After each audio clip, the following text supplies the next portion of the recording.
de la divinité de Jésus-Christ. Jean 17, verset 3. La vie éternelle, c'est qu'ils te connaissent, toi le seul vrai Dieu, et celui que tu as envoyé, Jésus-Christ. C'est ça la vie éternelle. Nous n'attendons pas la mort pour ensuite être canonisés. Nous n'attendons pas la mort pour ensuite devenir saints. Nous sommes saints. Amen. Notre Dieu bien-aimé.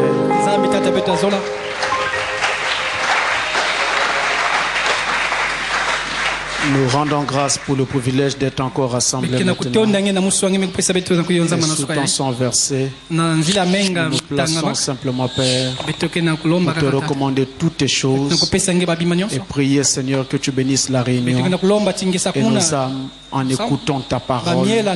Au nom de Jésus-Christ. Amen. Amen.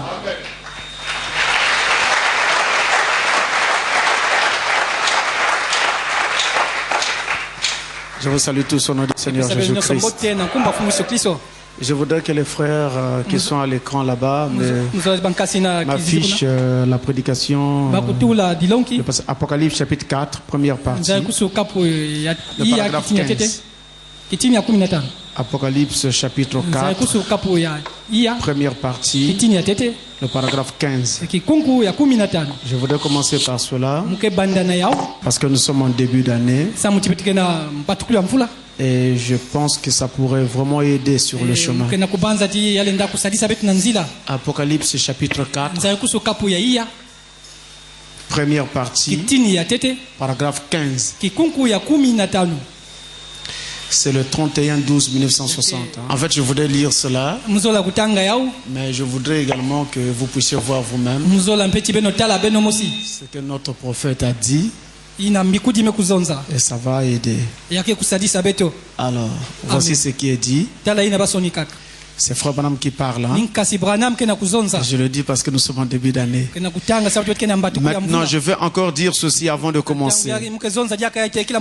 Je souhaite à chacun de vous la nouvelle année la plus réussie et la plus bénie.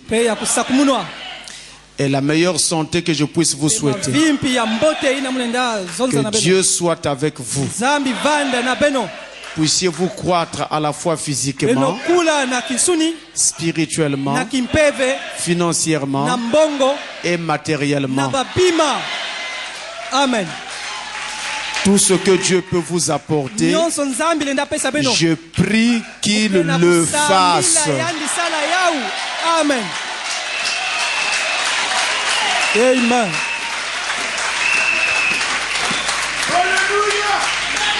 Alors ça dépasse les mots du pasteur Francis, parce que là ce sont les mots du prophète lui-même. Et vous connaissez la confirmation que Frère Branham avait, la colonne de feu, l'ange du Seigneur et tout le reste.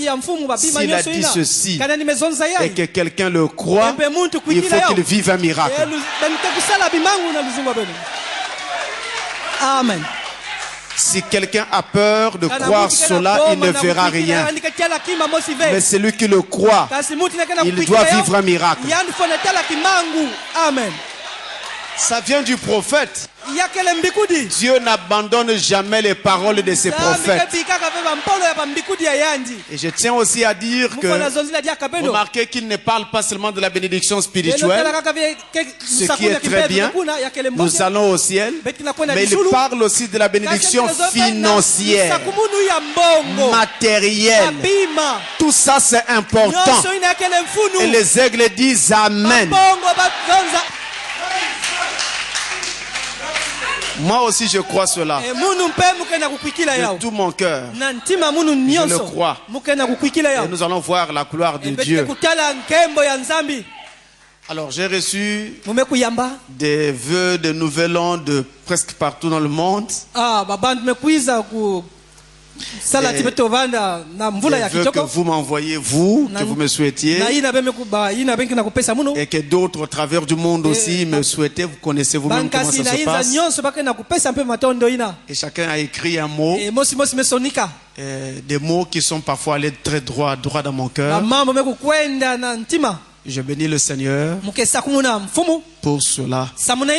Alors, comme promis, nous commençons notre année en revenant sur notre enseignement sur l'eschatologie chrétienne.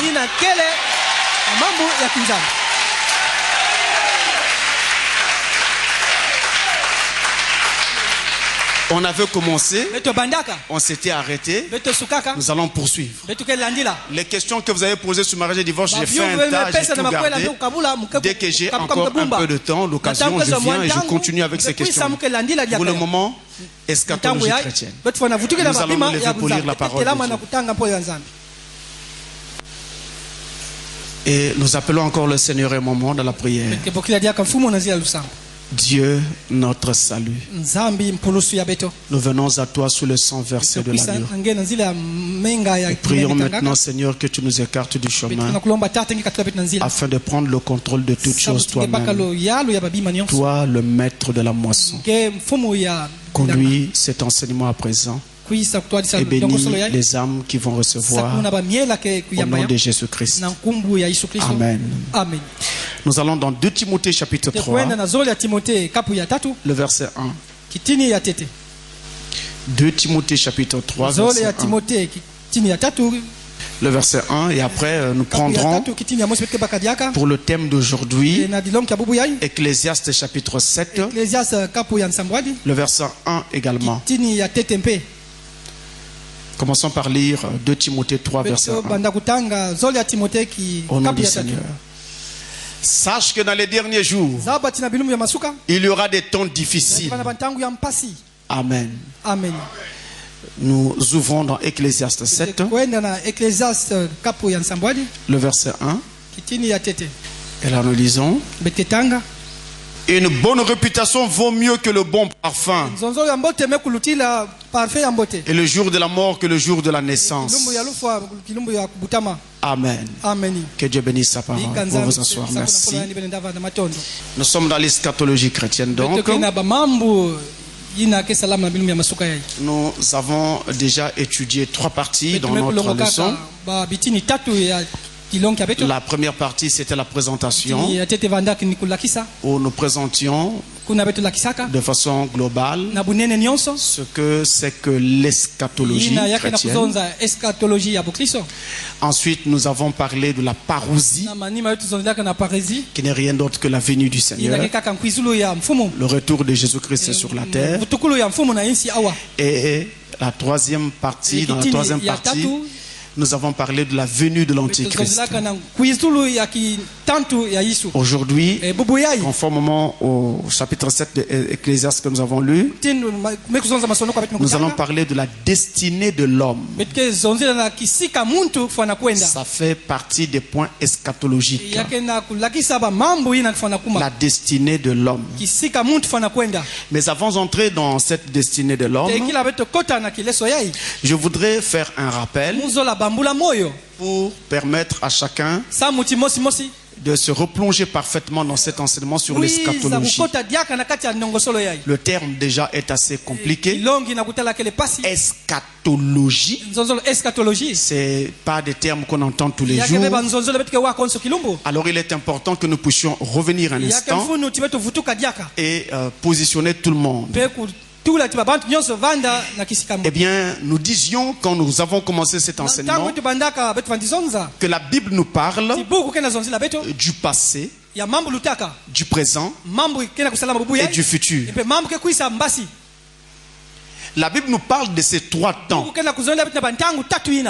le passé, le présent et le futur. En parlant du futur, la Bible nous parle alors de l'avenir. Mais alors de l'avenir vraiment mystérieux qui se profile dans les brumes et quelquefois qui nous apparaît comme un mirage. Mais lorsqu'elle est en train de parler de l'avenir,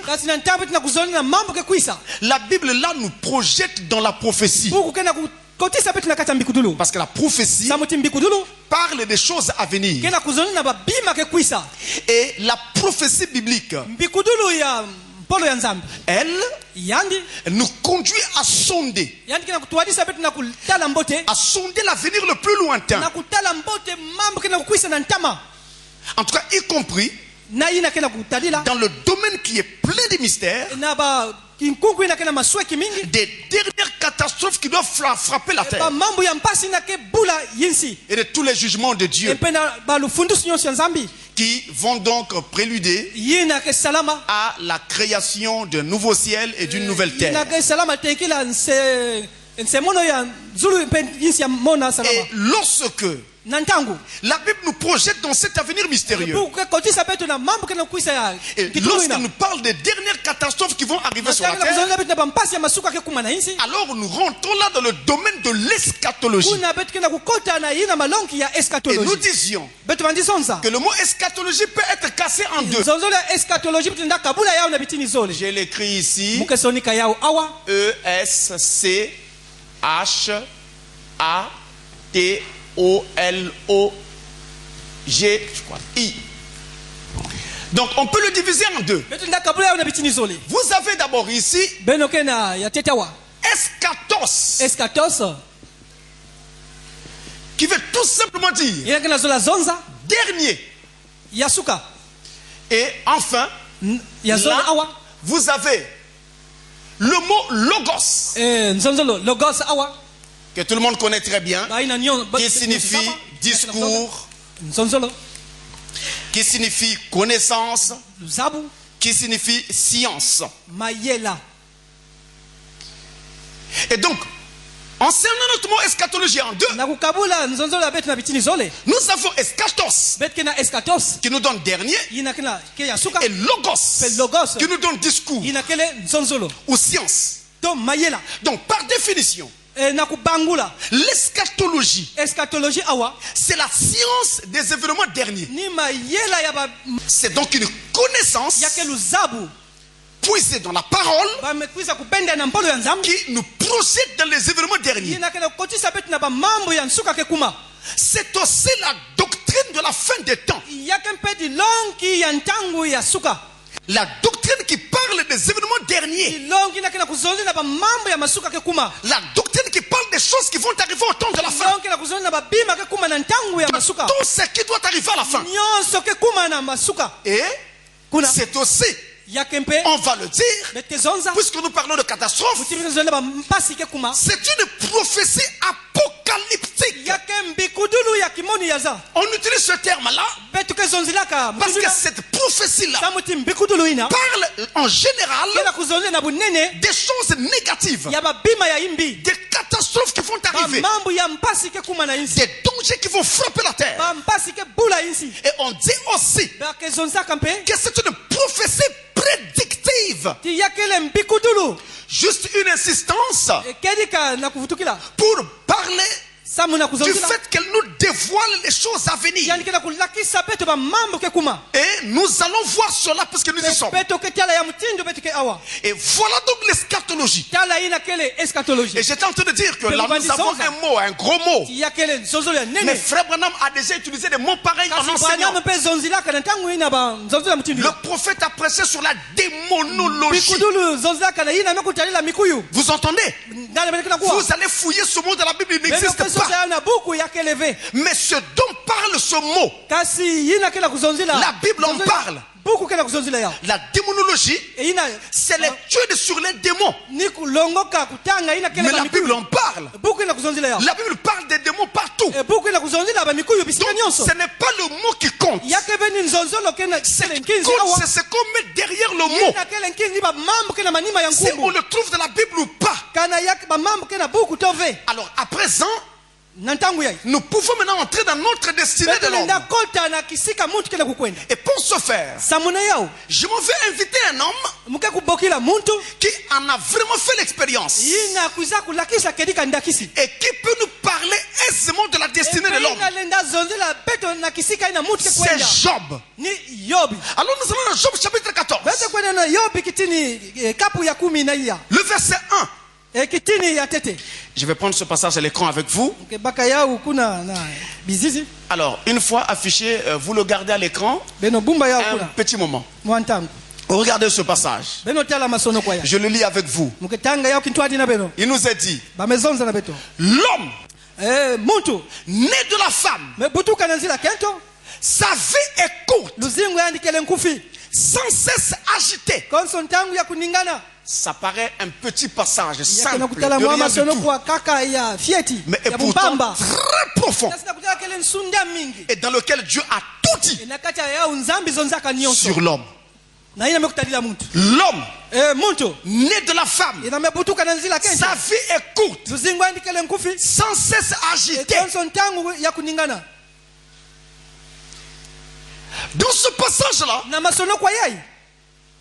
a 3 dimensions qui nous sont définies. En tout cas, nous avons là un trépied. Regardez la première partie. L'homme né d'eux. Né d'eux. On parle de naissance. C'est la venue de la vie. C'est le premier élément, la vie.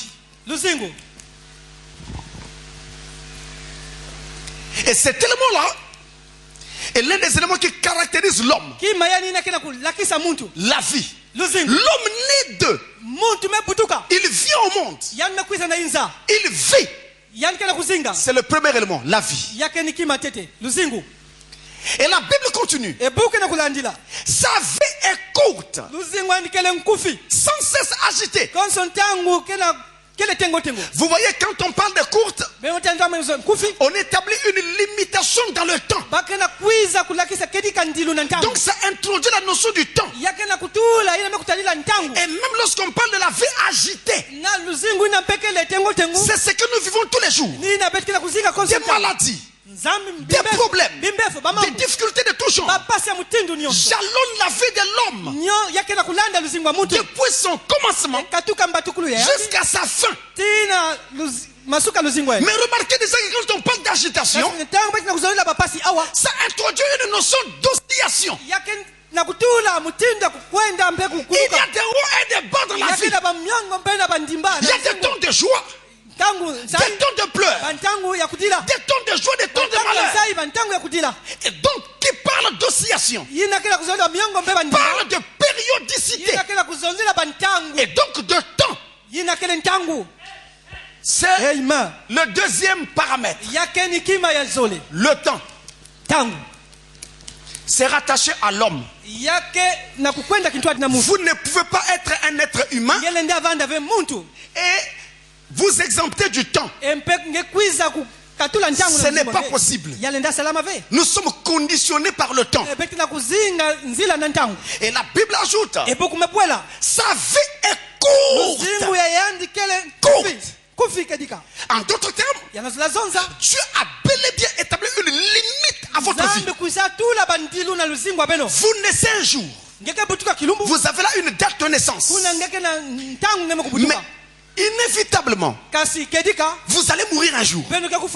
Ça sera la date de votre fin. Donc il y a une période que Dieu vous a donnée, pendant laquelle vous devez vivre, et pendant laquelle vous devez tout faire pour le connaître. Parce qu'en réalité, nous sommes venus ici bas. C'est pour un but précis. Il ne s'agit pas seulement de croire en Dieu. Non. Mais si c'était seulement croire en Dieu, mais Dieu veut nous garder au ciel et nous faire croire en lui là-bas. Mais il nous envoyait sur la terre pour un but. Parce que quand nous étions au ciel, nous n'avions pas cette forme. Nous étions dans sa pensée, sous la forme de gène, de sémence. Comme un enfant est dans les reins de son père qui n'a pas encore mis au monde.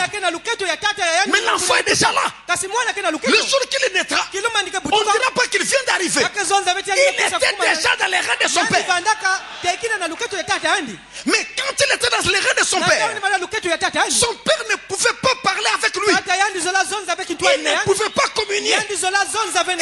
que son père prenne sa semence, qu'il la jette en terre, et que ça produise un embryon, et qu'un enfant naisse. Alors il peut parler avec lui. Il peut communier avec lui. Donc quand nous étions dans la pensée de Dieu, il ne pouvait pas communier avec nous. Ça le dérangeait. Alors il nous a jetés en terre. Il nous a envoyés sur la terre pour que nous puissions prendre forme.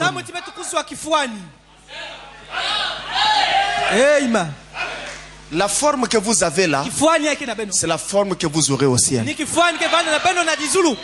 C'est ce qui fait que quand nous serons là-bas, nous nous reconnaîtrons. Et donc quand nous croyons en lui, cela nous amène vers là. J'anticipe.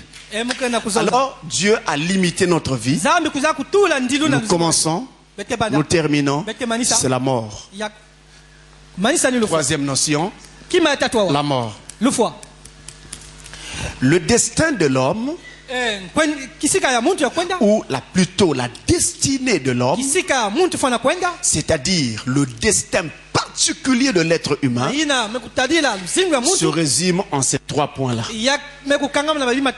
La vie, le temps et la mort. Voilà les trois notions qui résument le destin de l'homme. La vie, le temps et la mort.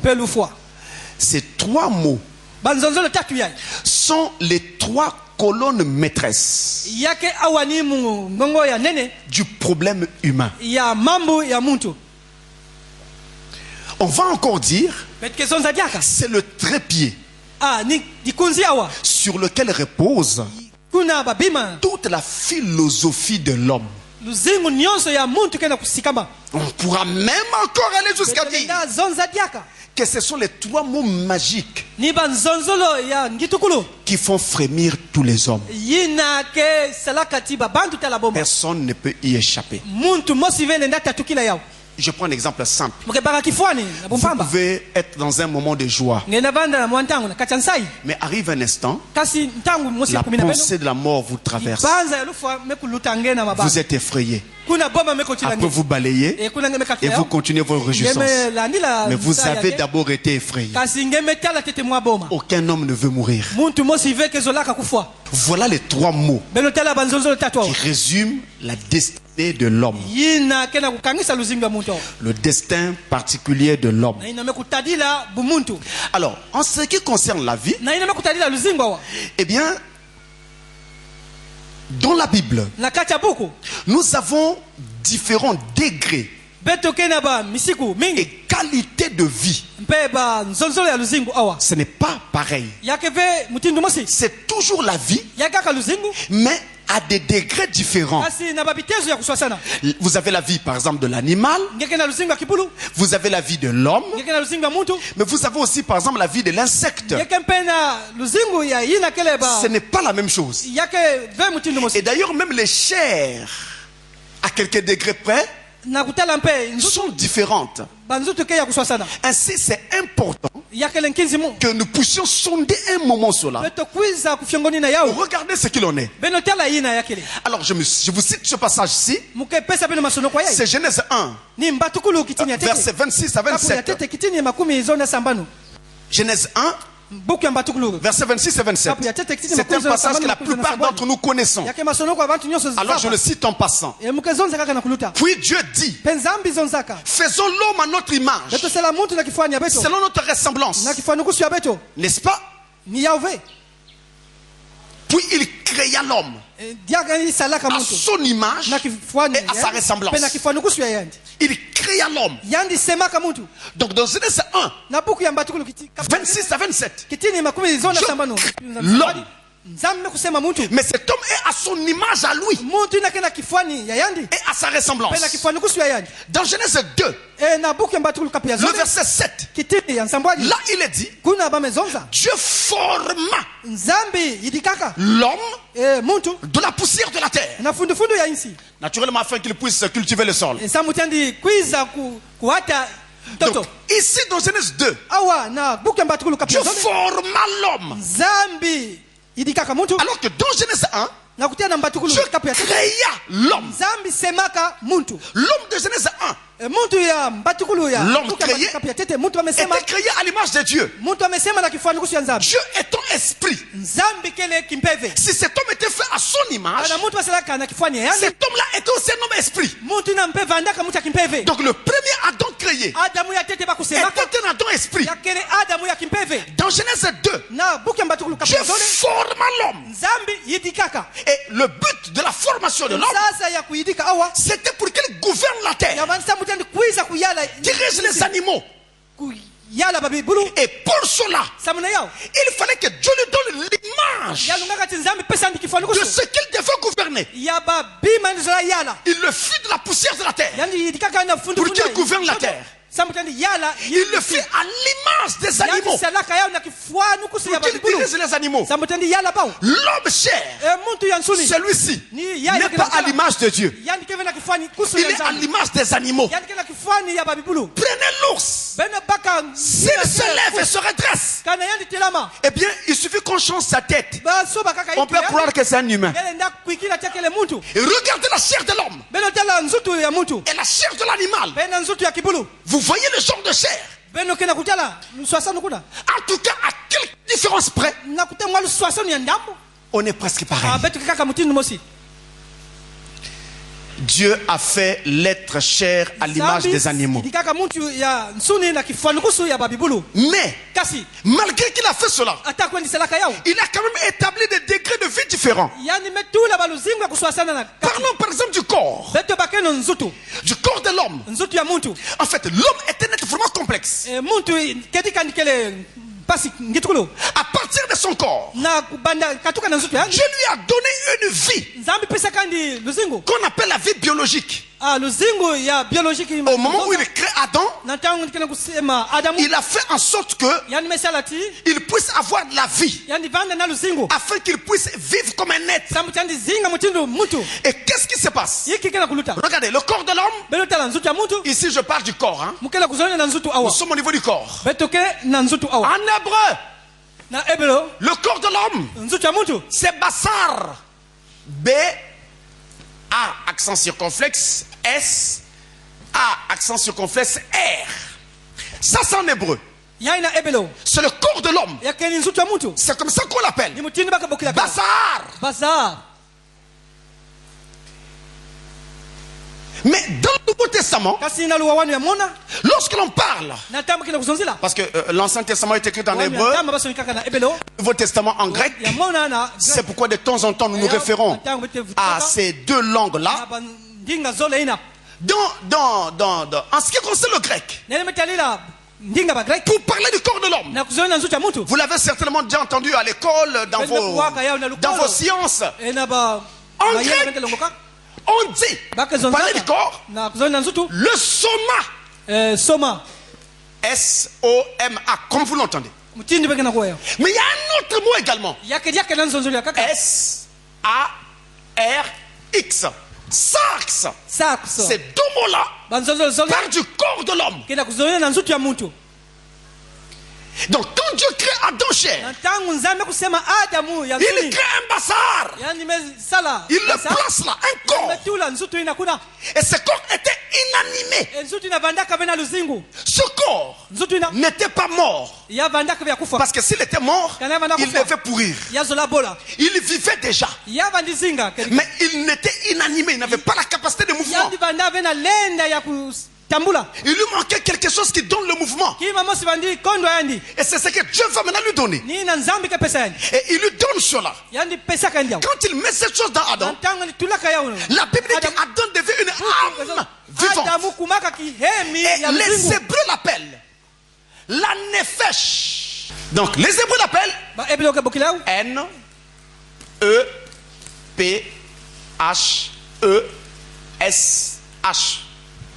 La nefesh.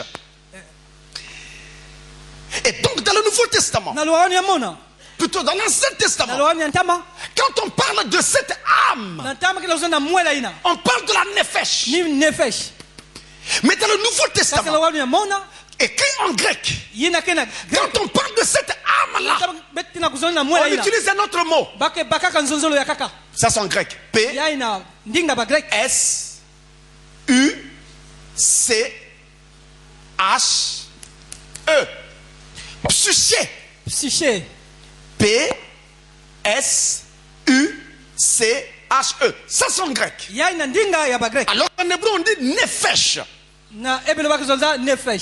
Et donc dans le Nouveau Testament, là où notre Bible en français dit âme, et bien dans l'original grec du Nouveau Testament, c'est ce mot-là qu'on trouve. Psyché. Et dans l'Ancien Testament, on trouve le mot nefesh. Et c'est la nefesh qui donne la vie au corps. Et cette vie biologique qui vit au corps se manifeste. Comment? Il se manifeste par la circulation. Donc le sang qui circule partout dans le corps, ça manifeste cette vie. C'est encore une vie naturelle, biologique. Et elle est aussi manifestée par la respiration, le souffle. Et donc, à partir de ces deux éléments-là, la respiration et la circulation du sang, cette vie biologique est manifestée. Nous avons ici deux passages. Je voudrais prendre ces passages-là dans Job au chapitre 12. Job 12 verset 10. Il tient dans sa main l'âme de tout ce qui vit,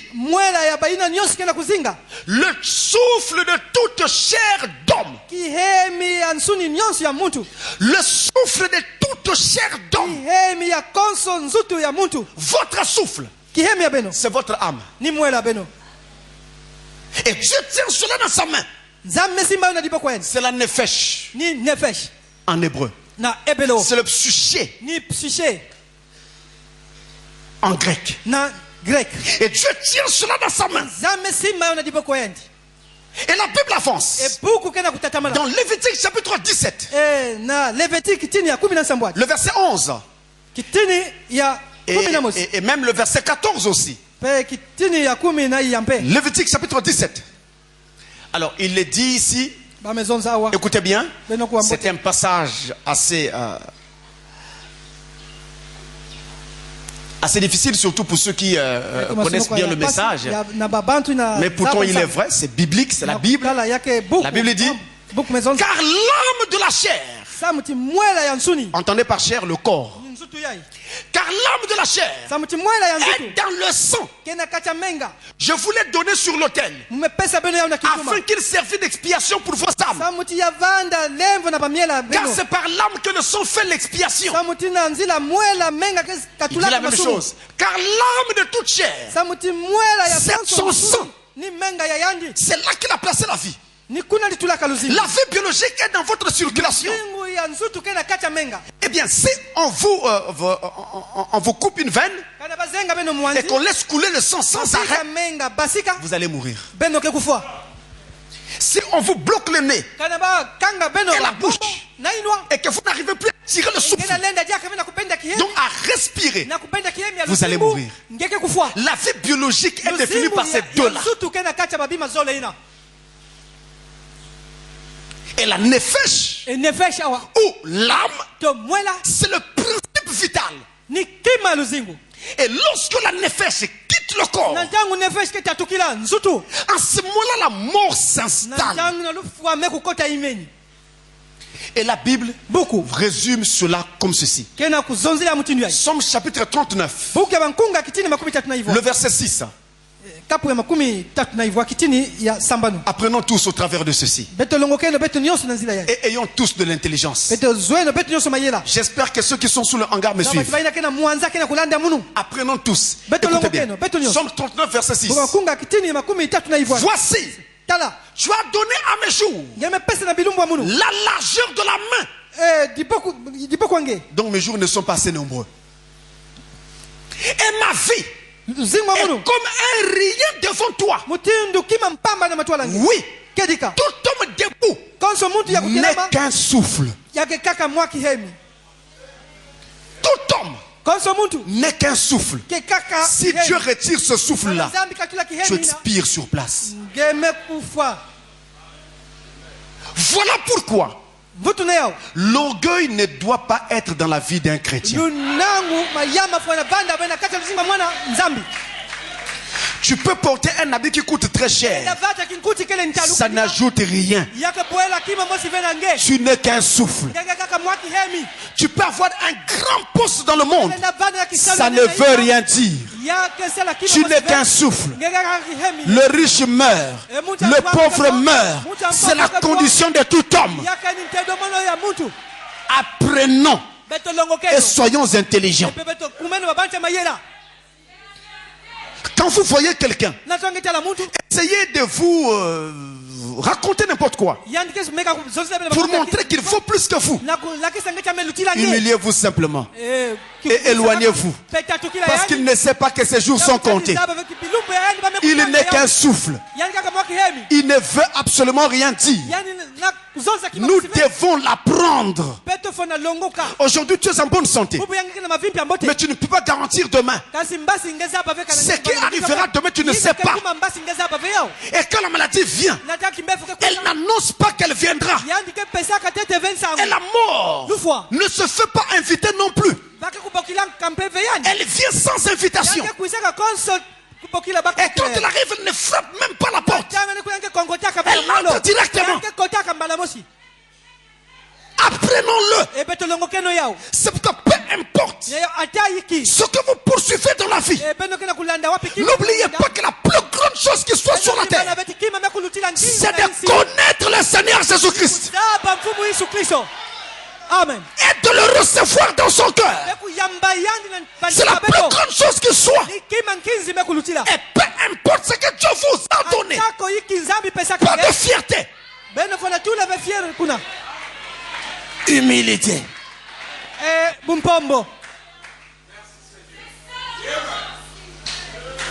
Dans Ecclésiaste, chapitre 8, le verset 8, il nous est dit: l'homme n'est pas maître de son souffle pour pouvoir le retenir. Et il n'a aucune puissance sur le jour de la mort. Il n'y a point de délivrance dans ce combat. Et la méchanceté ne saurait sauver les méchants. Là, il n'y a pas de délivrance dans ce combat. Quand la mort arrive, la négociation n'existe pas. Personne ne peut dire c'est trop tôt. Et souvent les gens ne disent pas c'est trop tard. Quand ça arrive, c'est le temps de Dieu. Chacun son destin. Chacun sa destinée. Et vous n'êtes pas maître de votre souffle. C'est pourquoi la Bible dit: lorsque vous avez des projets à réaliser, ne dites pas demain nous ferons, demain nous irons. La Bible dit insensé. Vous n'avez pas le contrôle de votre souffle. Dieu va vous le redemander, parce que vous n'avez pas glorifié Dieu. Mais vous devez plutôt dire: Dieu voulant, demain nous ferons. Dieu voulant, demain nous irons. Si Dieu le veut, si Dieu le permet, si Dieu l'accorde. Et c'est comme ça que parle un chrétien né de nouveau. Ça ne dépend pas de sa volonté, mais ça dépend de la volonté de Dieu. Et donc Dieu met donc en lui cette nefesh qui lui permet de vivre. Ça définit en lui sa vie naturelle, sa vie physique, et on va dire sa vie biologique. Maintenant, à côté de cela, il y a un élément qui est plutôt spirituel. Ça définit ce qu'on appelle la vie spirituelle. Et s'il n'y avait pas cet élément, je suis sûr qu'avec les progrès actuels de la science arriverait déjà à fabriquer une âme. Parce qu'ils sont capables de vous faire des robots qui marchent. Ils sont capables de vous produire une chair semblable à cette chair. Vous touchez sur la chair. Ils vous font, vous voyez, la chirurgie esthétique. Où on change votre visage. On change votre sexe. On change votre taille. Trop court, on vous rallonge. Trop élancé, on vous rabaisse. Vous voyez? Mais malgré ces progrès, la science est incapable de reproduire la vie. Pourquoi? Parce qu'il y a quelque chose qui n'est pas matériel, qu'on ne peut pas manipuler. C'est justement la don esprit. Quand Dieu créa la don chair, il prit la don esprit et le plaça dans la chair. Et les Hébreux appelle cet esprit que Dieu plaça dans la chair Neshama. N-E-S-H-A-M-A. Mais il y a accent circonflexe sur le premier A. N-E-S-H-A. Accent circonflexe M-A. Neshama. Et cet esprit que Dieu plaça dans la chair d'Adam, en grec on l'appelle, c'est un peu compliqué à prononcer, en grec c'est P-N-E-U-M-A.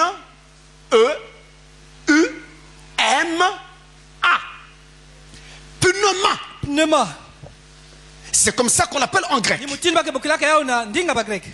cet esprit-là nous met donc en rapport avec Dieu. C'est l'esprit de l'homme à ne pas confondre avec l'esprit de Dieu.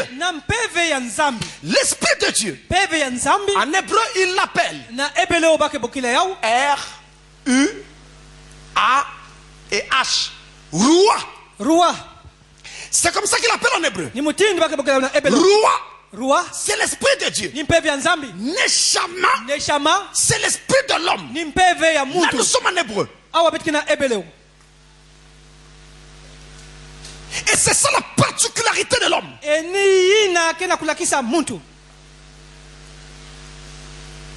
Et ça définit la vie dans l'homme. Et c'est pourquoi il y a toujours un côté spirituel à la vie. C'est pourquoi la science ne peut pas reproduire la vie. En tout cas, si c'était le cas, la science ferait revivre tous ceux qui mouraient. Ils ne peuvent pas. Quand la vie s'est échappée de quelqu'un, la science ne peut plus ramener son âme. Elle est partie. Il y a quelque chose de spirituel à cela. Et la Bible dit dans Proverbe 20 verset 17, Proverbe 20 verset 17, l'esprit de l'homme est une lampe de l'Éternel. L'esprit de l'homme, la Neshama, c'est une lampe de l'Éternel. Donc là, nous avons là la vie biologique, la vie spirituelle, qui en fait anime réellement la vie biologique. Parce que même chez les plantes, même chez les animaux, il y a un côté spirituel toujours à la vie qu'on ne peut pas expliquer. Il y a un principe inexplicable. Regardez par exemple, quand arrive la saison sèche, sous d'autres cieux, quand arrive par exemple l'hiver, les arbres arbres font tomber leurs feuilles. Vous voyez? Afin de ne pas trop dépenser pour résister au froid. Mais quand arrive le printemps prochain, les feuilles ressortent. Mais quelle est cette intelligence qui dit aux arbres, maintenant il faut renvoyer la sève vers le haut pour faire à nouveau sortir les feuilles? Et quelle est cette intelligence qui dit aux arbres, maintenant c'est le froid, descendez la sève, que les feuilles tombent? C'est particulier, c'est bizarre. Il y a toujours quelque chose qu'on ne peut pas comprendre. La vie biologique, la vie spirituelle. Mais à côté de ces deux vies-là, il faut encore dire qu'il y a aussi ce qu'on appelle la vie éternelle. La vie éternelle, ce n'est pas la vie spirituelle dont j'ai parlé tout à l'heure. La vie spirituelle dont j'ai parlé tout à l'heure, c'est par rapport à un principe. L'esprit, il est esprit, il est spirituel. Il manifeste la vie. C'est pourquoi on parle de la vie spirituelle. Mais il y a aussi la vie éternelle. Cette vie éternelle-là, c'est la vie de Dieu lui-même. Frère Branham dit, en grec, on appelle cela Zoé. C'est la propre vie de Dieu. Et tous ceux qui sont nés de nouveau, et donc qui ont reçu cette vie éternelle, ils ont reçu en eux la Zoé, la vie de Dieu lui-même. Et quand Dieu fait ça, qu'est-ce qu'il fait? Il prend une partie de son propre esprit et il le met en vous. Il prend une partie de la roi et il met dans votre âme. Et tous ceux qui ont la vie éternelle ont une partie de l'esprit de Dieu en eux. Et tous ceux qui ont reçu une partie de l'esprit de Dieu sont devenus des petits dieux. Je veux entendre un amen là-bas.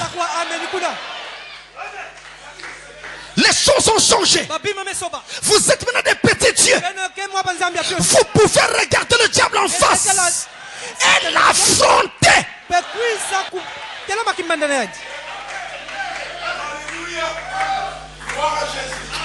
Avant d'avoir reçu l'esprit de Dieu, en tout cas Satan nous battrait à coup sûr. Et d'ailleurs quand on était dans le monde, il nous battait. Et tous ici dans le monde, on courait après les féticheurs pour protéger nos vies, protéger nos enfants, protéger notre travail.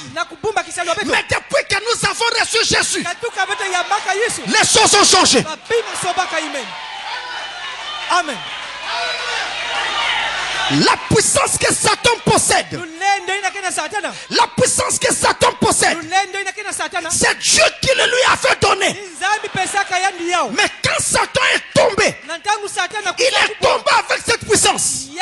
Et cette puissance était pervertie. Du coup, elle a perdu toute sa force. Frère Branham dit, quand les gens pensent que Satan est fort, en réalité non. Satan est faible. Il est le tout faible. Il est le tout faible. Et notre Dieu est le tout puissant.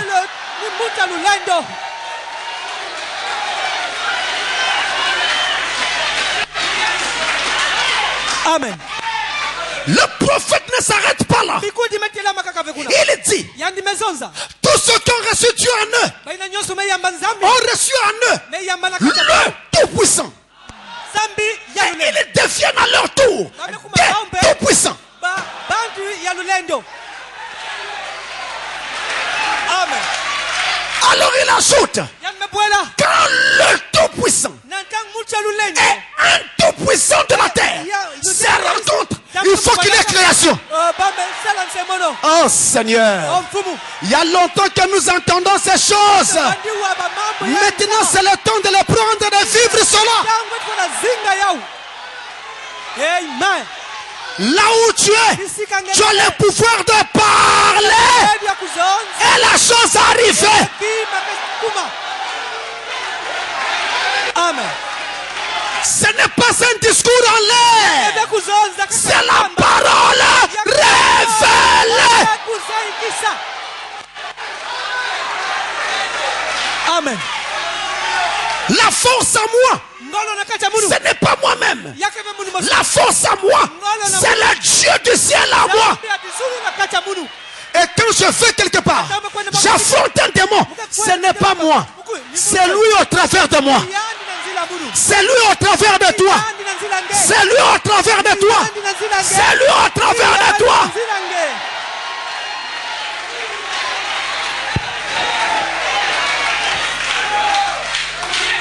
Ça, c'est la vie éternelle.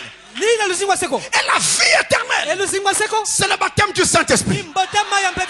C'est la nouvelle naissance. La vie éternelle, c'est la révélation de la divinité de Jésus-Christ. Jean 17, verset 3. La vie éternelle, c'est qu'ils te connaissent, toi le seul vrai Dieu, et celui que tu as envoyé, Jésus-Christ. C'est ça la vie éternelle. Nous n'attendons pas la mort pour ensuite être canonisés. Nous n'attendons pas la mort pour ensuite devenir saints. Nous sommes saints. Amen. Alléluia. Amen. L'apôtre Paul écrit dans la Bible. J'ai écrit aux saints qui sont à Éphèse, aux saints qui sont à Smyrne, aux saints qui sont à Thessalonique. Ils étaient vivants et ils étaient saints. C'étaient des hommes comme toi, avec des hauts et des bas, mais ils étaient saints parce que le Dieu saint était en eux. Amen, amen. Alléluia.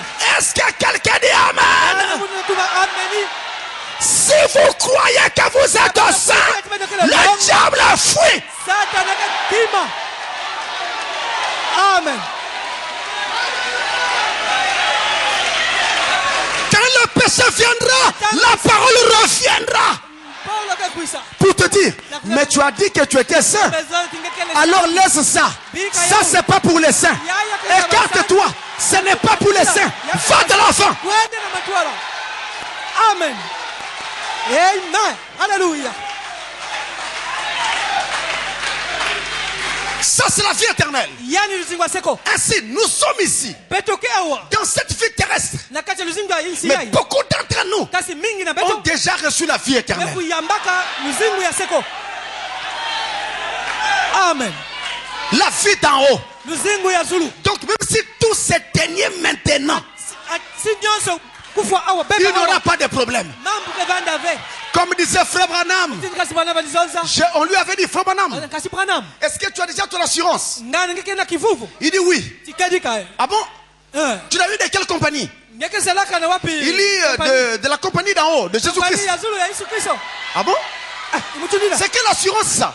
Il dit c'est l'assurance de la vie éternelle. L'homme dit ce n'est pas de ça que je te parle.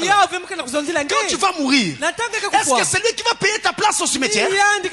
Parce que là-bas il faut être assuré pour tout ça. Assurance vie, assurance décès, tout ça. Frère Madame dit, je ne m'inquiète pas de comment j'irai dans la tombe, mais je m'inquiète de comment je sortirai de la tombe. Amen. Amen. Le jour de ma mort, même si vous ne venez pas nombreux, même si on ne m'enterre pas, ça ne changera pas la destinée de mon âme. Alléluia. Amen. Yes. Glory, glory. Amen. Les gens disent, vous avez vu le décès d'un tel, ses obsèques, il y avait du monde. Ça ne change pas sa destinée. S'il était païen, il va en enfer. Mais s'il n'était chrétien, il va au ciel. Amen. Alléluia. Amen. Yes.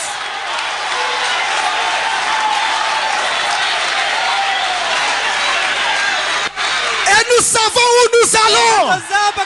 Nous savons où nous allons. Alléluia. Amen. Parce que nous sommes sortis de Dieu et nous repartons à Dieu.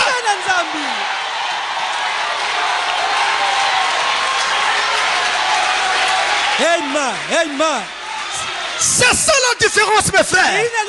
C'est ça le message de l'heure. Vous n'écouterez pas ça dans les dénominations. Merci Seigneur pour ce message. Merci pour Malachie 4. Merci pour le 7e chant. Merci pour le 7e ange. Alléluia. Amen. Amen. Yes. Amen, amen, amen, amen.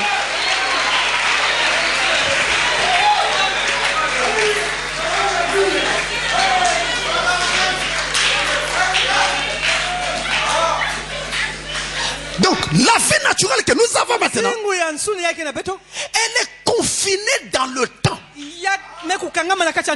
C'est la deuxième notion. Le temps. Donc, l'homme est tributaire du temps. Il est dépendant du temps. Il est condamné au temps.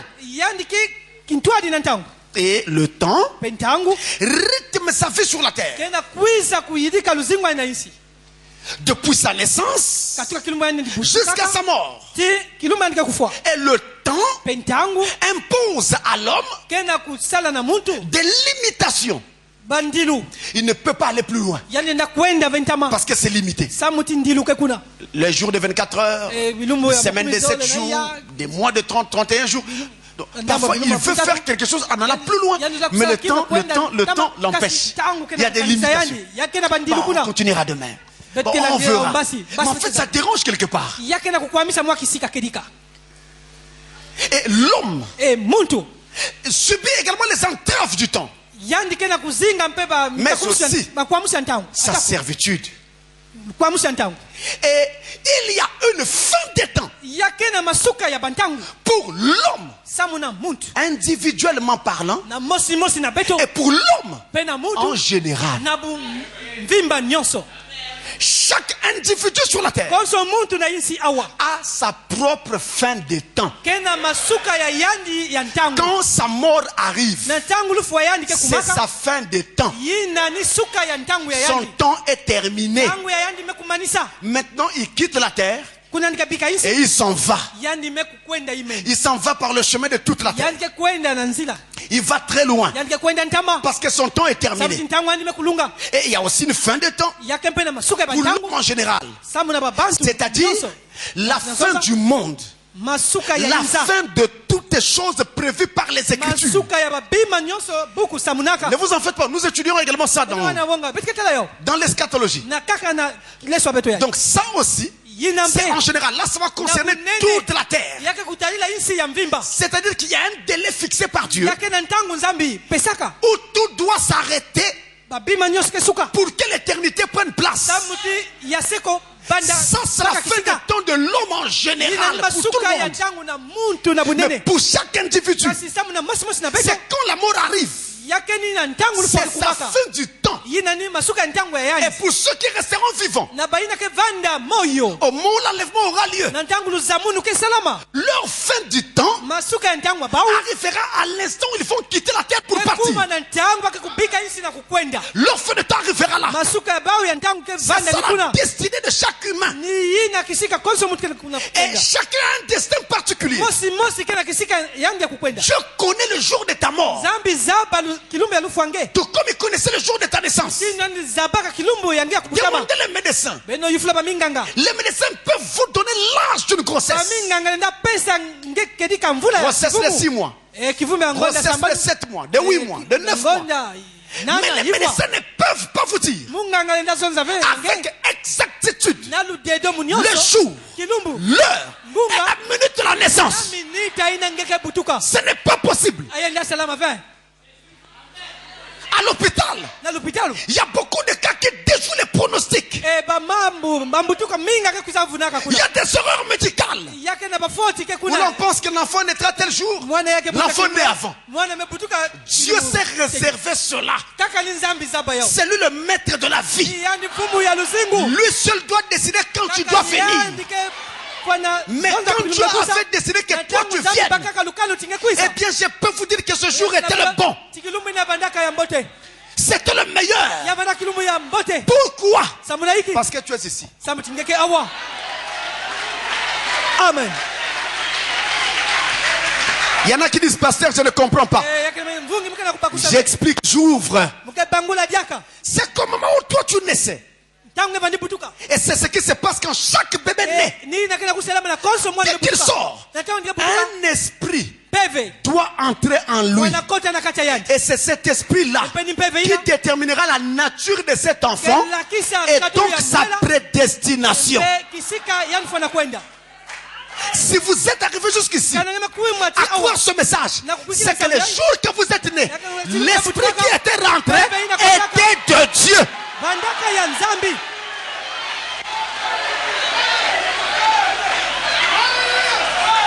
Alors je peux vous dire, vous pouvez bénir Dieu pour votre date de naissance. Vous pouvez bénir Dieu pour la femme qui vous a enfanté. Vous pouvez bénir Dieu parce que Dieu vous a donné la vie par ces canaux-là.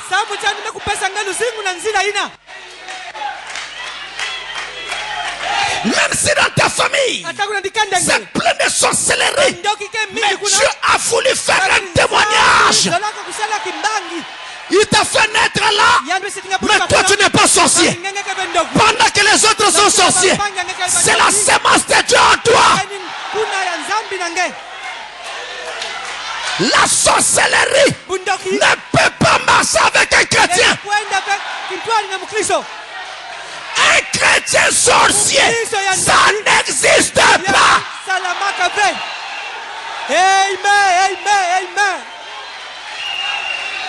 Et de la même manière, un sorcier chrétien, ça n'existe pas. Alléluia. Même si dans ma famille, il y a plein de sorciers, moi je ne le suis pas. La preuve, je crois ce message. J'aime Jésus. J'aime Jésus. J'aime Jésus. Amen. Le prophète dit, le prophète déclare, tu ne peux pas aimer Jésus comme tu l'aimes et être un démon. Or, un sorcier est un démon.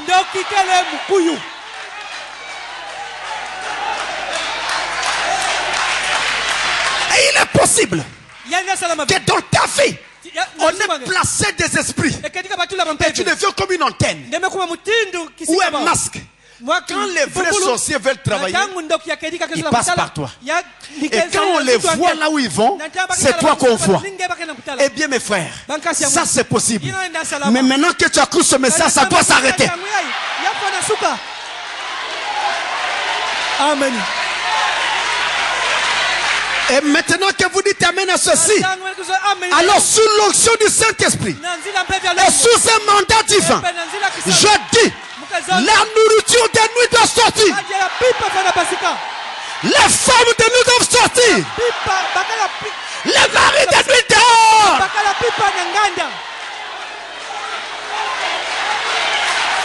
Tous les esprits là, sirène, mamiwata, mari de nuit, nourriture de nuit, sortez. Sortez au nom de Jésus-Christ. Amen.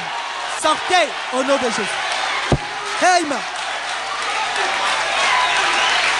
Là où tu es,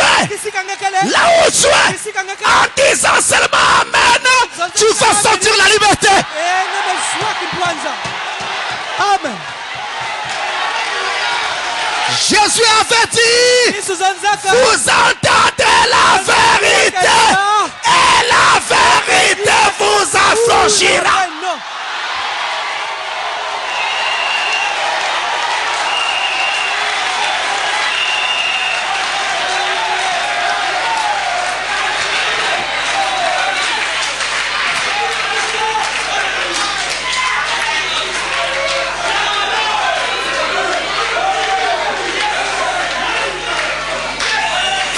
Dans notre famille, les gens ne se marient pas. C'est terminé pour toi.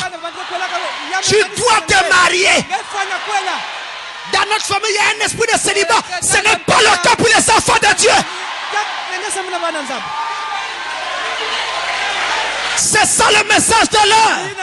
C'est la liberté totale. Amen. Amen. Amen. Je suis fier d'un tel Dieu. Je suis fier de lui.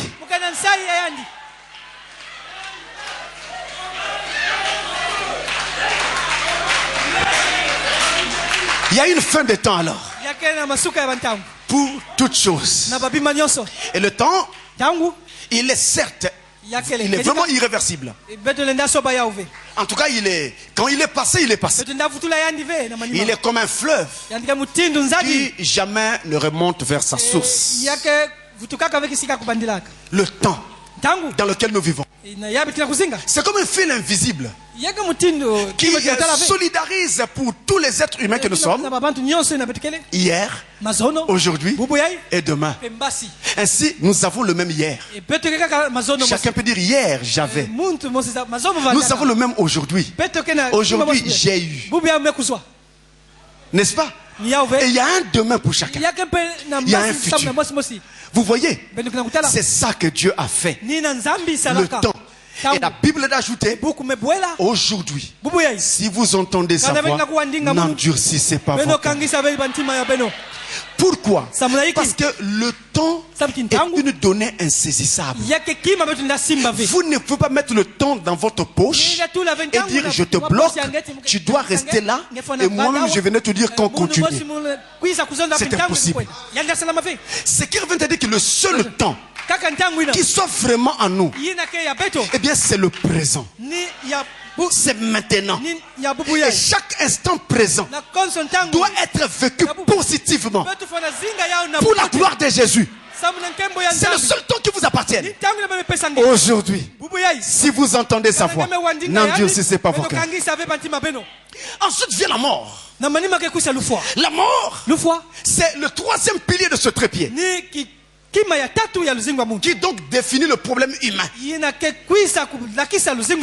mort est liée au temps. La mort va avec le temps. La mort est donc engendrée par le changement. Le changement qui intervient, eh bien ça mène souvent à la mort. Vous voyez, vous grandissez au fur et à mesure.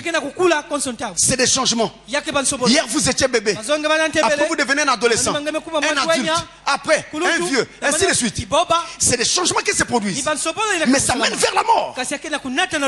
Voyez-vous, la mort est liée donc à la décrépitude, à cette vieillesse extrême qui intervient au fur et à mesure. Donc au vieillissement. Et ça vaut pour l'homme, tout comme pour tous les éléments de la nature. Et même dans le corps de l'homme, chaque cellule a sa propre durée de vie. Il y a des cellules qui vivent plus vite que les autres, plus longtemps que les autres. Il y en a qui meurent avant, d'autres meurent après. Et il y a justement deux types de morts. Il y a d'abord la mort physique, qu'on appelle première mort. Et il y a la seconde mort, qui n'est rien d'autre que les temps de feu. Selon Apocalypse 2 verset 11. Apocalypse 20, verset 6. Et le verset 14. Apocalypse 21, verset 8. Donc, vous pouvez noter ces passages et regarder à la maison. La seconde mort, c'est le temps de feu.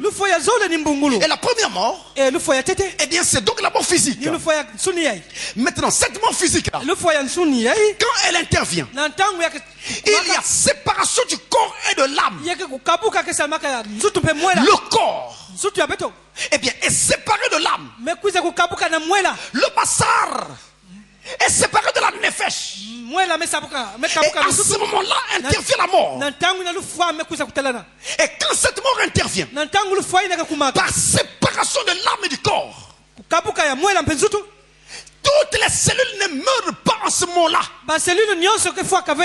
Il y a certaines cellules qui vivent encore, qui essaient de lutter contre la mort. Et la mort intervient étape par étape, étape par étape. Gagnant cellule après cellule, organe après organe. C'est pourquoi même en science, en médecine, on vous dira qu'un arrêt cardiaque ne signifie pas mort. Si le cœur s'arrête de battre, ça ne veut pas dire que vous êtes mort. C'est aussi pour cela qu'en médecine, ils ont eu un peu de mal à définir la mort. Parce que quelqu'un peut rentrer dans un coma profond. Il est dans une sorte de mort. Voyez-vous? Et la mort donc, en définitive, c'est quoi? C'est la mort de votre cerveau. Quand le cerveau arrête de fonctionner, c'est là qu'on dit que vous êtes mort. Mais si le cœur s'arrête de battre, ça ne veut pas dire que vous êtes mort. Ça peut être un coma. Ça peut être un moment comme ça. Nous revenir. Mais quand le cerveau cesse de fonctionner, il n'y a plus de retour possible. C'est la mort. La mort et la mort avec grand M. Le retour possible n'existe pas. Et en grec, le mot mort, c'est le mot thanatos. T-H-A-N-A-T-O-S. Thanatos. Et le mot thanatos signifie tout simplement séparation. Séparation. C'est pourquoi frère Branham, définissant la mort, dit que la mort c'est la séparation. Déjà depuis l'origine de ce mot, mort, c'est ça, c'est le thanatos, c'est la séparation. Et c'est aussi à partir de ce mot-là, thanatos, qu'on a défini tous les mots qui entraient à la mort. Surtout en science. Par exemple, la thanatologie. Quand vous allez à l'hôpital, branche de la médecine ou de la science qui s'occupe donc, qui étudie la mort, qui étudie l'agonie et qui étudie le processus du deuil. La thanatologie. Et ça s'écrit avec, tel que vous voyez. Ça vient de ce mot-là. Ça apprend à la mort. Et les scientifiques qui s'occupent donc de ce domaine-là, on les appelle donc des thanatologues. Ça vient de ce mot. Et thanatos signifie séparation. Donc quand il s'agit de la mort physique, on parle alors de la séparation. Mais quand il s'agit aussi de la mort spirituelle, on dit aussi séparation, mais on ajoute d'avec Dieu. Parce que là, c'est la mort spirituelle. Mais quand elle est physique, il s'agit de la séparation d'avec vos bien-aimés. Pourquoi les gens pleurent? Au moment où il y a mort, c'est parce qu'ils ne verront plus celui qui est mort. Ils ne parleront plus. Ils ne seront plus ensemble. Ils seront désormais séparés. C'est pourquoi les gens pleurent. Et c'est ça la mort. Mais il y a une autre mort, très dangereuse. C'est la mort spirituelle. Elle est engendrée par le péché. Et le péché, c'est l'incrédulité vis-à-vis de la parole de Dieu. Quand vous rejetez volontairement la parole révélée de Dieu, vous péchez. Et là vous mourrez. Et vous êtes séparés de Dieu. Le jour de votre mort, quand vous mourrez, la première chose que vous allez remarquer, c'est que vous serez hors de votre corps, en train de flotter. Ça va vous paraître bizarre. Comment je flotte? Et en voyant que vous flottez, vous allez être amené à regarder vers le bas. C'est là que vous verrez votre corps. Gisons là. Vous allez vous demander quoi? Suis-je mort? Jusqu'à cet instant-là, vous n'êtes pas encore convaincu que vous êtes mort. Vous ne croyez pas. Vous dites, mais qu'est-ce qui se passe? Pourquoi je flotte? Pourquoi mon corps est-il là? Après un moment, vous voyez le médecin qui arrive et qui déclare que vous êtes mort. Et on écrit sur la fiche, décédez-le. Ils donnent la date, ils mettent l'heure et la minute, ils mettent dans un dossier. On met le drap sur le corps. Vous dites quoi? Je suis finalement mort. Alors on prend le corps, on met sur un brancard ou une civière, on le pousse. Et pendant qu'on pousse cela, alors vous regardez. Où est-ce qu'il s'amène mon corps? Vous suivez votre corps. Pour voir qu'est-ce qu'il faut en faire. Quand soudain, à votre grande surprise, on ouvre la morgue.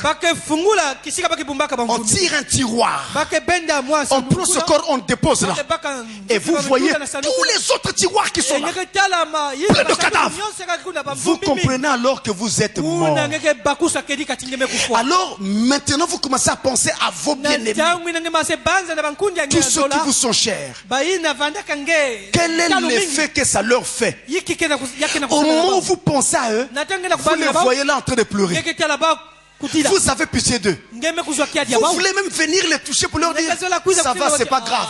Mais quand vous tapotez, la main passe dans le vide. Et après vous dites, bon, ceux-là sont déjà au courant. Mais il y en a d'autres qui sont loin, qui ne sont pas encore au courant. S'il y en a qui sont en France, à l'instant où vous pensez à eux, vous vous retrouvez en France. Et vous êtes à côté d'eux. Vous les voyez. Et eux, ils commencent à sentir parfois de la chair de poule. Mais ils ne comprennent pas trop. Ils sentent qu'il y a quelque chose de bizarre qui arrive. Il y a comme un événement bizarre qui va arriver. Et quelquefois, pendant qu'ils reçoivent le coup de fil, vous êtes là. Vous voyez quand ils reçoivent le coup de fil. Et quand ils tombent en pleurant, vous êtes là, vous assistez. Vous dites, oh, c'est vrai, il m'aimait. Je ne savais pas qu'il m'aimait comme ça. Mais il y en a d'autres pour qui vous ne représentez rien. Quand vous étiez en vie, il faut dire qu'il vous aimait. Et ce jour-là, vous découvrez que non, plutôt il est content. Oui. Vous êtes en train de voir. Vous voyez même les pensées des gens. Dans cette condition-là, voilà ce qui se passe. Et alors, va arriver le moment du départ. Il y en a qui restent sur la terre, tournant autour jusqu'à l'enterrement. Il y en a qui restent même après l'enterrement et qui restent plusieurs jours, plusieurs mois, voire plusieurs années. C'est ce qu'on appelle les âmes coincées. Ils sont là, ils traînent ça et là, ils ne sont pas encore partis. Parce qu'en réalité, ce genre de personnes-là ont des affaires. Ils estiment n'avoir pas terminé. Et ils sont attachés tellement à cela qu'ils veulent à tout prix terminer.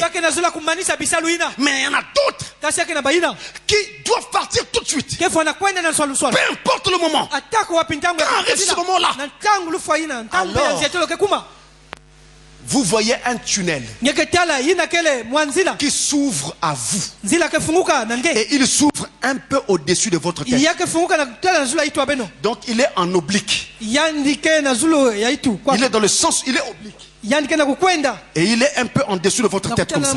Et il y a une force, vous ne comprenez pas, qui vous amène à regarder vers ce tunnel. Et vous comprenez tout de suite que vous devez migrer dans ce tunnel. La migration peut se faire seule. La migration peut se faire accompagnée des anges. La migration peut se faire accompagnée de démons. Ça dépend. Qui vous étiez?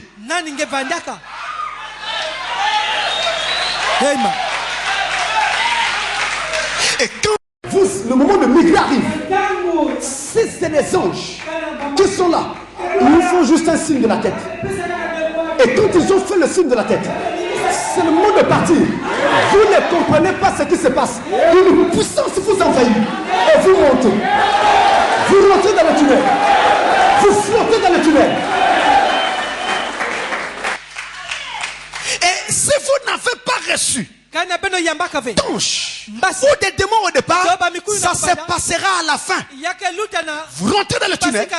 Quand vous arrivez à la fin, vous devez prendre une direction. Ou vous allez vers Dieu, vers le haut, ou vous allez vers Satan, vers le bas, à la fin du tunnel.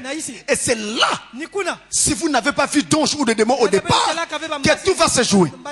Si sur la terre, vous disiez, j'ai le Saint-Esprit, ne vous en faites pas. Vous pouvez me tromper. Vous pouvez tromper un frère, mais vous ne tromperez jamais la mort ce jour-là. Parce que là, le Saint-Esprit va parler à la frontière. Si vous avez réellement, effectivement, concrètement le Saint-Esprit, à cet instant-là, à la frontière, le ciel s'ouvre, vous entrez. Mais s'il n'y en avait pas, même si tu priais, tu étais à l'église, diacre, pasteur, je ne sais pas quoi, à ce jour-là, à cet instant-là, personne ne sera là pour vous recevoir. Vous descendez. C'est ça la mort. Vous craignez un peu trop la mort. Elle n'est rien. Elle n'est pas mon maître. Elle n'est pas ton maître. La mort n'est qu'un véhicule qui viendra nous prendre pour nous amener de l'autre côté. Ne craignez pas. Surtout si vous savez que vous êtes sauvés. Quand la fin arrivera, vous savez où vous allez. Écoutez mes frères, ce n'est pas pour moi l'occasion de faire l'apologie du péché. Mais je voudrais aussi vous dire que si c'était sur la base de nos efforts, personne ici n'entrerait. Malgré vos faiblesses que vous connaissez, mais ce que Dieu regarde le plus, c'est l'état de votre cœur. Le jour-là, quand vous entrerez et que vous arriverez à la frontière et que Satan dira, à cause de tel péché, je le prends, un ange apparaîtra pour dire non, tu ne peux pas le prendre. Le diable dira pourquoi il faisait ceci, il faisait cela.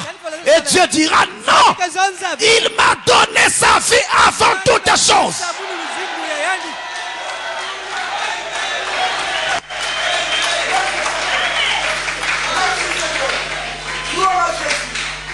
N'ayez pas peur de la mort. Même quand nos parents décèdent, nos amis, nos frères, ils ne font que nous précéder. Attendez, quand vous allez voir ça, je vous dis mes frères, vous allez oublier. Vous allez oublier la vie d'ici. La vie d'ici est trop difficile. Là-bas c'est 1000 fois, 10 000 fois mieux. La peur vient du fait que vous pensez que si ta vie s'arrête ici, alors tout est fini. Non, tout ne fait que commencer.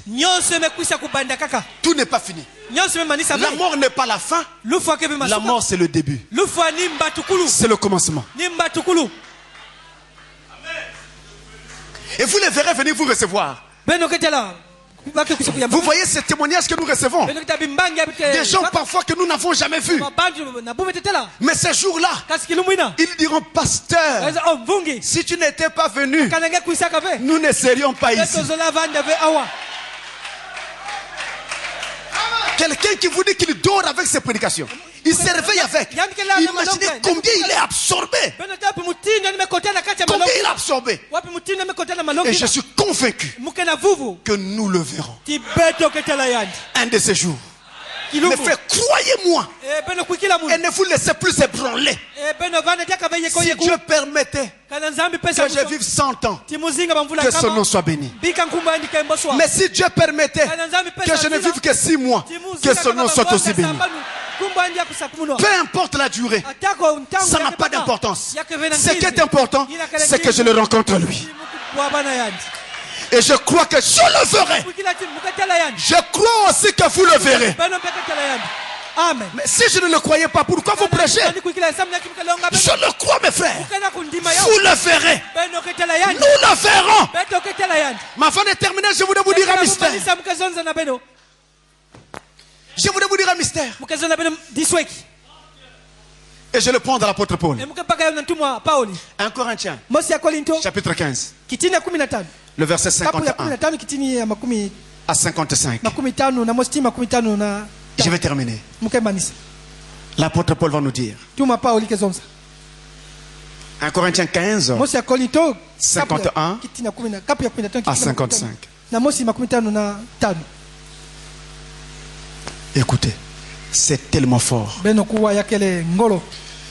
C'est le temps de le saisir. Voici, je vous dis un mystère. Nous ne mourrons pas tous. Mais tous, nous serons changés. En un instant, en un clin d'œil, à la dernière trompette, la trompette sonnera et les morts en Christ ressusciteront incorruptibles. Et nous serons changés. Car il faut que ce corps corruptible revête l'incorruptibilité et que ce corps mortel revête l'immortalité.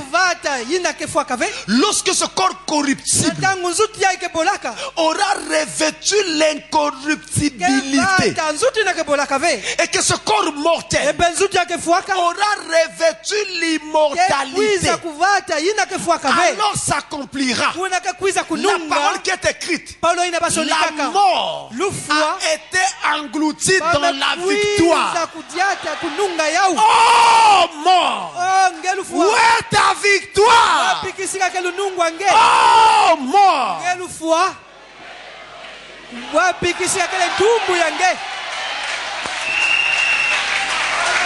alléluia. Ça c'est un mystère. C'est un mystère. Nous ne mourrons pas tous. Tous. Nous ne verrons pas les cercueils. Tous. Nous n'entrerons pas dans une pompe funèbre. Tous nous n'irons pas à la morgue. Tous nous n'irons pas au cimetière. Et William Branham dit, je crois qu'il y a des gens ici qui le verront quand il viendra et qui ne verront pas la mort.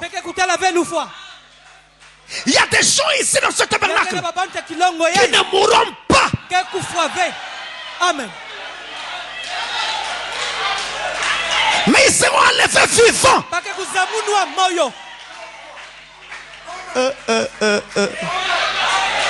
C'est Dieu qui fait les choses, mes frères. Le corps dans lequel nous vivons est un corps malade. Un corps de maladie. Et d'ailleurs, vous connaissez vous-même comment nous souffrons tout le temps. C'est un corps de pourriture. C'est la maison de la peste. La maison de la maladie. On n'est pas à l'aise dans ce corps. Tu manges, tu suces un bonbon. Tu es content. Demain c'est la carie dentaire. Vous voyez, tu prends trop d'alcool ou de yaourt. Demain c'est le foie qui est malade. C'est un corps qui n'est pas bien. Ainsi nous devons quitter ce corps. Ce n'est pas dans ce corps que nous allons vivre éternellement. Il y a 3 types de corps. Il y a d'abord le corps physique dans lequel nous vivons maintenant. C'est un corps de chair. Un corps qui n'est pas parfait. Il y a le corps de théophanie. C'est un corps angélique. Et ton corps céleste, c'est comme ça qu'on l'appelle encore. Il est devant Dieu. Et il voit sa face. Et c'est ce corps-là qui se tient à côté de toi pendant que tu écoutes l'évangile. C'est ce corps-là qui t'aide à comprendre ce que la parole dit. C'est ce corps-là qui t'amène à dire Amen à la parole de Dieu.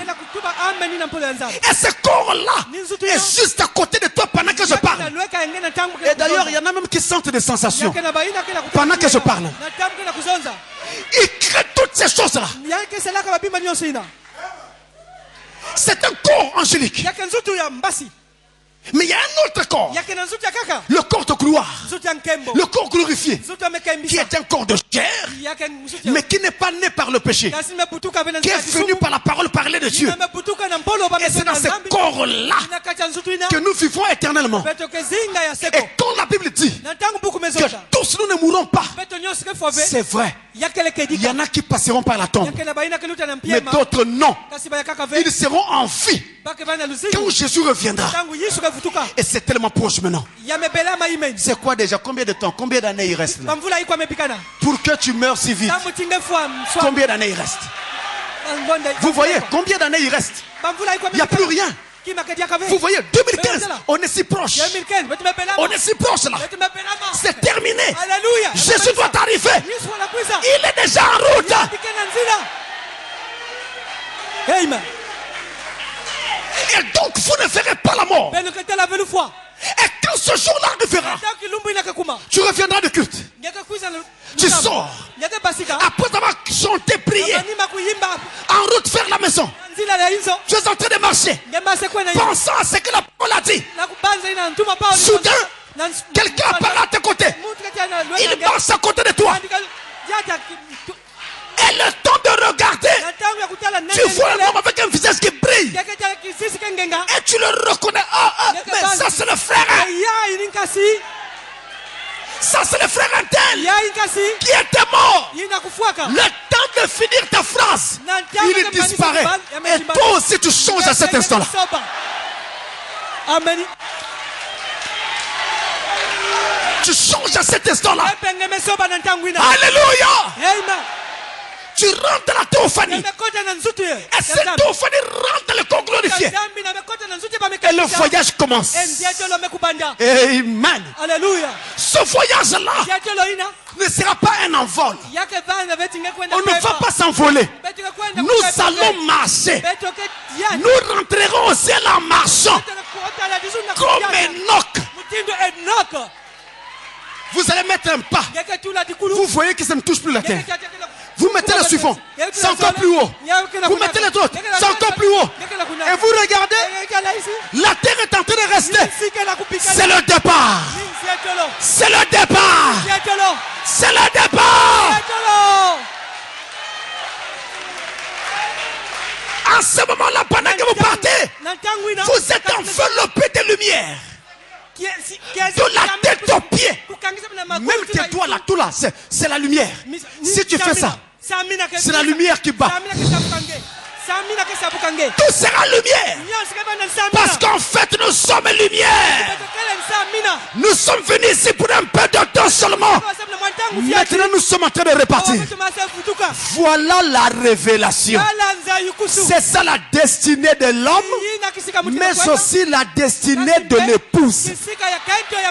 Nous, élus de Dieu, quoique hommes, nous n'avons pas le même destin que le reste des hommes. Tous, nous ne mourrons pas. Il parle de nous, l'épouse. Et d'ailleurs, même pour ceux qui seront déjà morts avant, quand la trompette retentira, ils doivent revenir d'abord. Prendre le corps glorifié et voyager avec nous. C'est alors que nous serons toujours avec le Seigneur. L'évangile, c'est celui-là. C'est ça le destin de l'homme. Ne manquez pas ce destin. Ne manquez pas cette destinée. Et je crois que nous serons tous là. Parce que Jésus a dit, tout ce que le Père m'a donné, je n'ai perdu aucun. Tout ce que le Père m'a donné, je n'ai perdu aucun. Que le Seigneur vous bénisse richement, richement, richement, richement.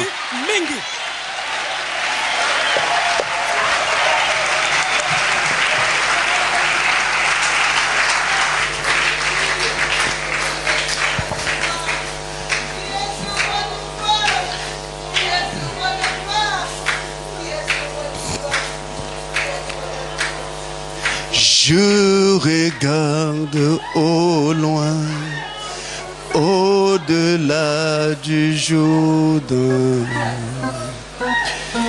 venant m'amener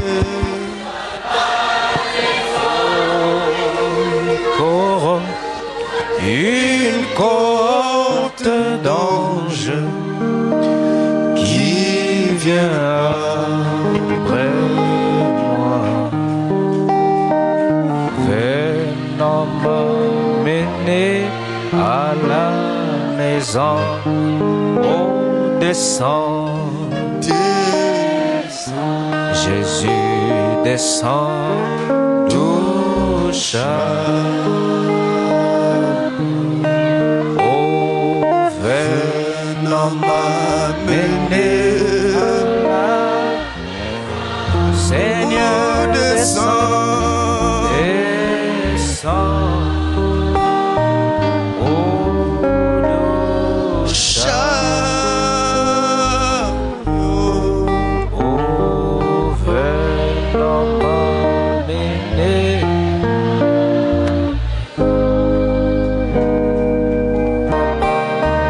Chacun se remette à Dieu en prière. Parlez-lui. Parlez-lui.